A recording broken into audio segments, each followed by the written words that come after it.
L'heure de la parole. Au soir de sa vie, le jour de sa mort, quand de Jésus Sauveur il ouït l'histoire, le Fils égaré se mit donc à dire, jamais nul ne lui en avait parlé. L'heure de la parole, c'est une émission hebdomadaire dédiée pour le salut des âmes, animée par l'évangéliste Luc Boyson.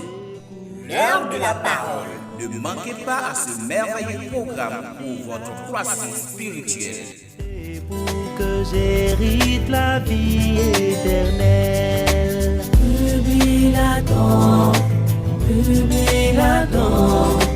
Publie donc la bonne nouvelle de salut, jusqu'à ce que grands et petits ne disent, jamais on ne leur en avait parlé. Bien-aimés en Christ, amis téléspectateurs, amis et sympathisants de l'Église du christianisme céleste, nous voici encore devant vous sur l'émission L'heure de la parole. L'heure de la parole pour annoncer le thème de la semaine. Nous allons implorer la présence de Dieu parmi nous. Jéhovah, Jésus-Christ, Saint-Michel, éternel Dieu parole, descend ce moment, dispose, mon Seigneur, à pouvoir annoncer ta parole au nom de Christ. Amen. Bien-aimés en Christ, amis téléspectateurs, amis et sympathisants de l'Église céleste, nous voici alors sur l'émission L'heure de la parole. L'heure de la parole sur Apostolat Time pour développer le thème de la semaine intitulé L'Éternel fait toutes choses bonnes en son temps. L'Éternel fait toutes choses bonnes en son temps. Bien-aimés en Christ, comme vous le savez, l'Éternel Dieu, créateur de la terre, celui qui a tout créé, qui reste incréé, celui qui est alors à la gestion du temps, il a tout créé, il a créé le ciel et la terre, il a créé tout ce qu'il renferme. Psaume chapitre 24 dit à l'Éternel la terre et ce qui renferme, le monde et tout ce qui l'habite. Car il a fait fonder sur les mers et a fermé sur les fleuves. Ah oui, bien-aimé en Christ, lui qui créa tout, mais qui a la gestion du temps, c'est de lui qu'on parle. Le thème dit, l'Éternel fait toutes choses bonnes en son temps. Il a créé le ciel, il a créé la terre, il a créé tout. Mais ce qu'il a fait de bien est qu'il a créé en dernière position l'homme. Là, cela veut dire qu'il a la gestion du temps. C'est lui qui planifie le temps. Il est le maître du temps. Il coordonne le temps. Il ne fait rien en avance, rien en retard. Il n'agit pas en avance ni en arrière. Il fait tout, d'accord, selon le temps et au moment propice. Au moment propice, Dieu, dans Genèse chapitre 1, le verset 31, dit qu'il a tout fait. Et il disait, tout est bon. Tout est bon pour Dieu. Il est très bon. La Bible déclare que Dieu a dit, c'est très bien. Cela veut dire qu'il fait toutes choses bonnes en son temps. En son temps, parce que l'homme est venu en toute dernière position. Si c'était l'intelligence humaine, nous aurions déjà créé l'homme avant. Mais l'homme aura besoin de certaines choses. C'est pourquoi rien n'échappe à Dieu. Il est le maître du temps, il gère le temps.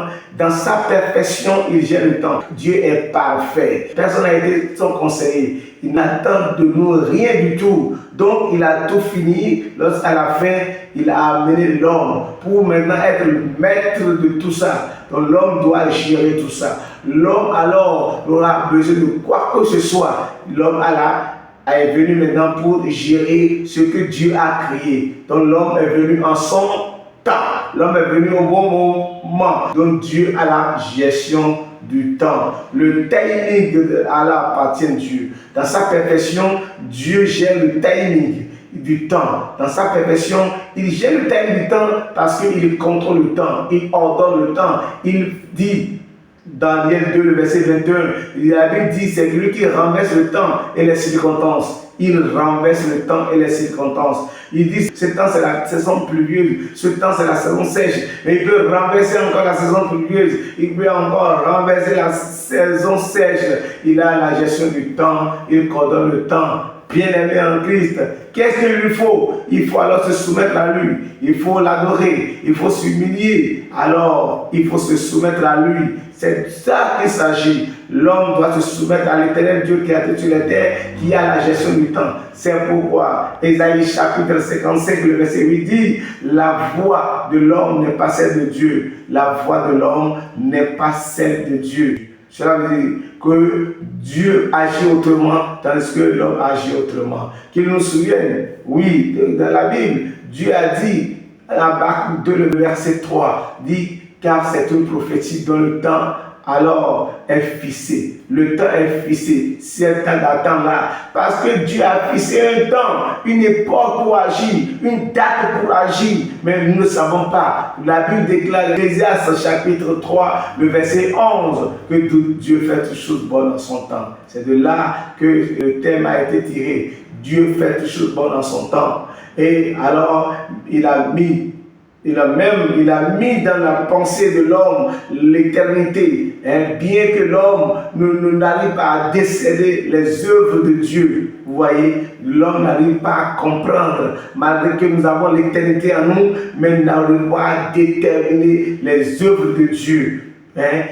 Jusqu'à la fin, nous n'allons pas à comprendre, parce que Dieu en réalité a mis une intelligence courte dans l'homme. Dieu, c'est la souveraineté. Dieu est souverain. Donc Dieu est la souveraineté, tandis que l'homme est finitude. L'homme est finitude parce que l'homme a une intelligence courte. L'homme a la gestion courte du temps, tandis que Dieu a la gestion illimitée du temps. Dieu coordonne le temps. C'est pourquoi l'on dira que le second nom de Dieu, c'est le temps. Bien-aimé en Christ, il fixe tout, il donne tout, il crée tout au moment opportun. Et il utilise ce qu'il veut, il utilise à son temps. Et alors, il a la gestion du temps. Bien-aimé en Christ, celui-là, nous devons avoir foi en lui. Alors, il a dit à Abraham, au moment fixé, je vais chapitre 18, quand vous lisez à partir du verset 11, il dit au moment fixé, alors au moment fixé, je viendrai, Sarah aura un fils. Donc il a fixé un moment pour que Sarah ait fils. Lorsque Sarah a voulu alors dévancer Dieu, c'est pourquoi, bien-aimés en Christ, nous ne devons pas dévancer le moment de Dieu. Nous ne devons pas dévancer le temps fixé par l'Éternel Dieu Tout-Puissant. Lorsque Sarah a voulu dévancer le plan de Dieu, qu'est-ce qui lui est arrivé? Nous devons comprendre que lorsque Sarah a ordonné à Abraham d'aller alors toucher Agar, lorsque effectivement Abraham a connu Agar, alors a donné un fils, mais ce n'était pas quoi? Ce n'était pas le fils prémédité, ce n'était pas le fils défini, ce n'était pas le fils alors qui a été alors défini par Dieu. On dit c'est Sarah qui devait avoir l'enfant, le fils. Sarah qui devait avoir le fils de promesse. Le fils de promesse, c'est pour Sarah. Bien-aimé en Christ, ce n'était pas destiné à Agar. Donc Dieu a un plan. Dans sa gestion, il planifie tout. Le meilleur planificateur, c'est Dieu. Il planifie tout, il gère tout, il coordonne tout. Donc Dieu sait que c'est Sarah qui doit avoir alors l'enfant de promesse. Pourquoi alors précipiter Dieu dans sa gestion? Nous devons tout faire. Alors pour nous, pourquoi? Pour nous soumettre à la décision de Dieu, pour nous soumettre au temps de Dieu, pour nous soumettre aux conditions de Dieu. C'est important. C'est pourquoi Proverbe 3:7 dit, nous ne devons pas agir selon notre intelligence. Nous devons soumettre notre intelligence à Dieu pour que Dieu soit notre guide, pour qu'il nous guide, pour qu'il nous amène au bon port. Ésaïe 59, verset 10 dit que nous sommes aveugles, nous tâtonnons. Ceux qui tâtonnent ne peuvent rien comprendre. Nous tâtonnons en plein midi, nous tâtonnons en pleine journée. Mais pourquoi alors voulons comprendre le temps de Dieu? Dieu est le souverain. Il est l'homme parfait. Il a la gestion du timing et il contrôle le temps. L'homme doit se soumettre à lui. L'homme doit avoir la patience.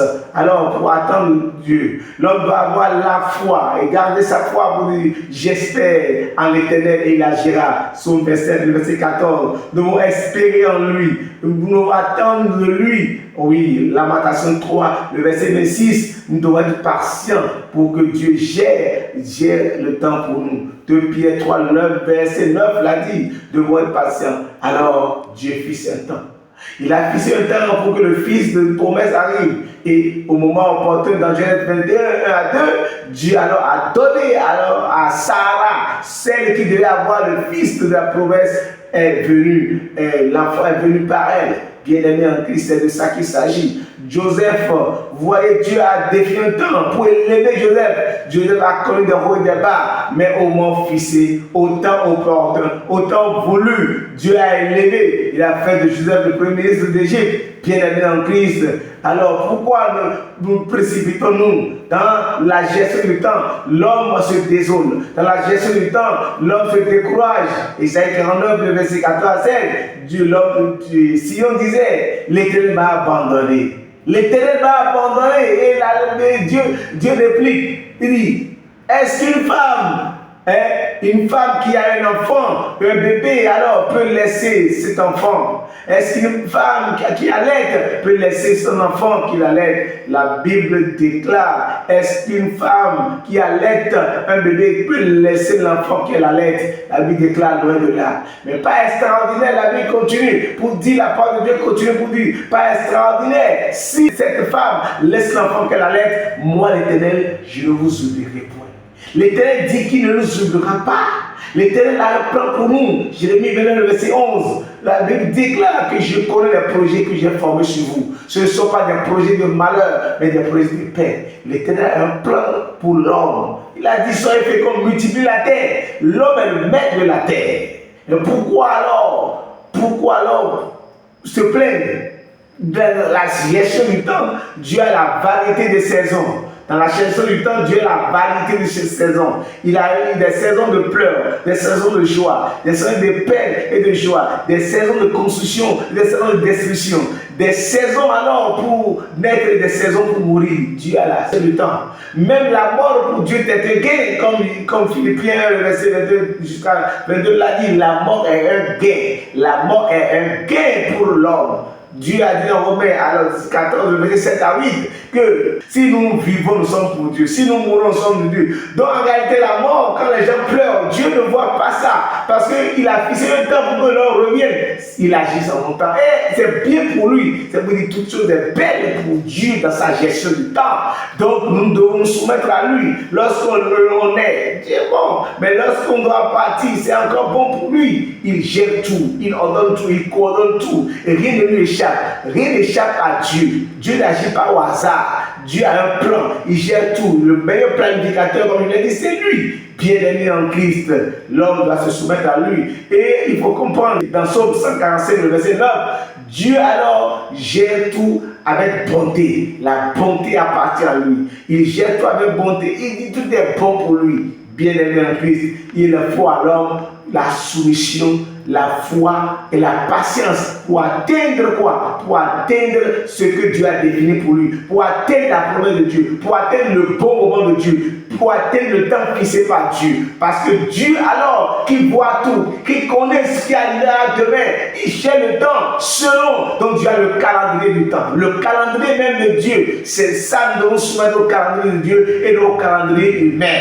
Comme l'on dit dans Jacques 4, verset 16, il dit demain j'irai faire telle chose, demain j'irai voyager, j'irai à tel endroit, je vais me procurer le temps, je vais me faire ci, je vais faire ci. Et nous planifions le temps sans le commencement de Dieu. Au lieu de dire par la volonté de Dieu, je ferai ci, par la volonté de Dieu, je ferai tant, par la volonté de Dieu, je vais voyager, par la volonté de Dieu, je vais construire ma maison, par la volonté de Dieu, je vais arriver à tel stade, à telle chose. Mais nous planifions le temps, oubliant que c'est Dieu qui est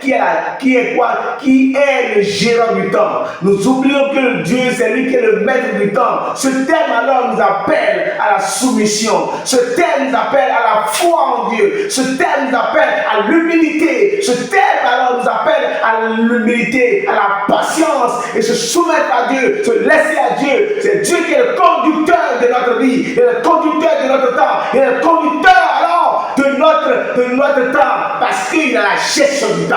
Bien-aimé en Christ, ce thème te rappelle quoi? La soumission à Dieu.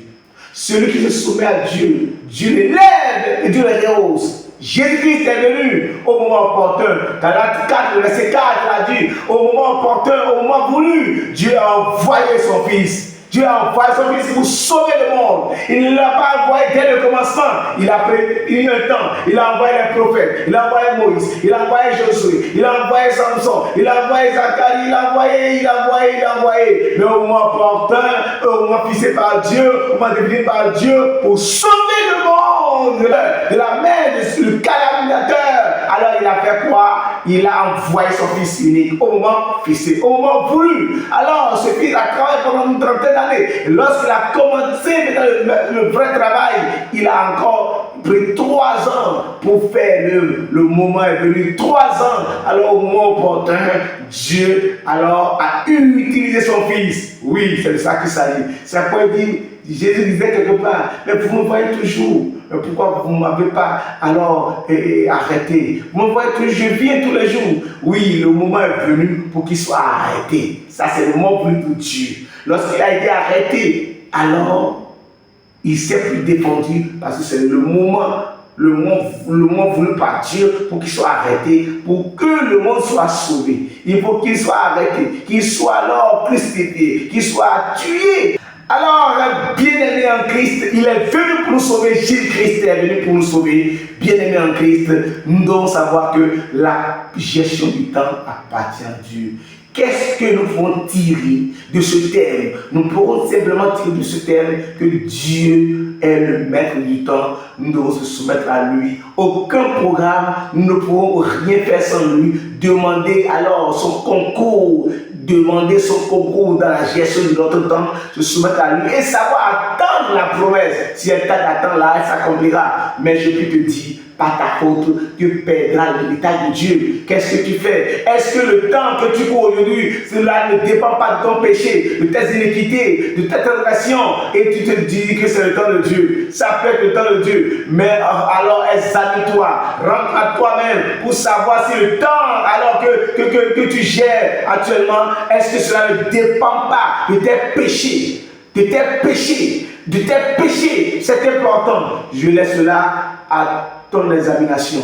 Je laisse cela à ton examen. Je laisse cela à ton guide. Je laisse cela pour que tu puisses réfléchir sur ça. C'est important que Dieu nous bénisse, qu'il nous rehausse, qu'il nous donne ce que notre cœur désire et qu'il accomplisse notre dessein. Alléluia. Jéhovah, Jésus-Christ, Saint-Michel, Éternel de Tout-Puissant. Nous venons entendre ta parole. Grave-la dans nos tableaux de cœur. Apprends à obéir à toi. Apprends à se soumettre à toi. Afin que tu gères notre temps. Au nom de Jésus-Christ. Amen. Amen. Amen. Amen. Seigneur Jésus-Christ. Alléluia. L'heure de la parole. Au soir de sa vie, le jour de sa mort, quand de Jésus Sauveur il ouït l'histoire, le Fils égaré se mit donc à dire, jamais nul ne lui en avait parlé. L'heure de la parole, c'est une émission hebdomadaire dédiée pour le salut des âmes, animée par l'évangéliste Louis Boyson. L'heure de la parole. Ne manquez pas à ce merveilleux programme pour votre croissance spirituelle. Pour que j'hérite la vie éternelle.